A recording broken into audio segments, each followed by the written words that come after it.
बुराई में अच्छाई। एक शिष्य अपने गुरु से सप्ताह भर की छुट्टी लेकर अपने गांव जा रहा था। तब गांव पैदल ही जाना पड़ता था। जाते समय रास्ते में उसे एक कुआं दिखाई दिया। शिष्य प्यासा था, इसलिए उसने कुएं से पानी निकाला और अपना गला तर कर दिया।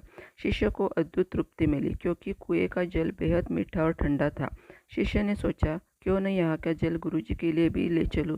उसने अपनी मशक भरी और वापस आश्रम की ओर चला पड़ा। वह आश्रम पहुंचा और गुरुजी को सारी बात बताई।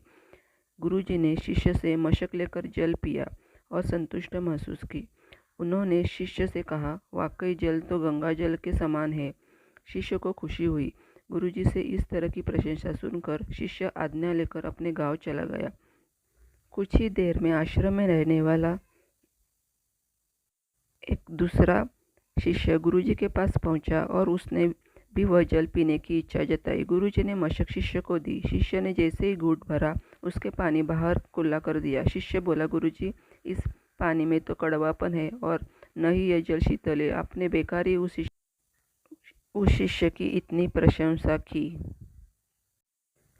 गुरुजी बोले, बेटा, मिठास और शीतलता इस जल में नहीं है तो क्या हुआ? इसे लाने वाले के मन में तो है।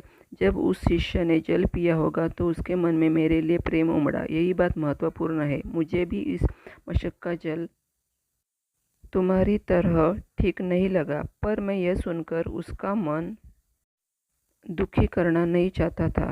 हो सकता है जब जल मशक में भरा गया तब वह शीतल हो, और मशक के साफ न होने पर यहाँ तक आते आते यह जल वैसा नहीं रहा।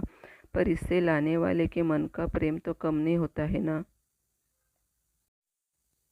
बोध: दूसरों के मन को दुखी करने वाली बातों को टाला जा सकता है और हर बुराई में अच्छाई खोजी जा सकती है।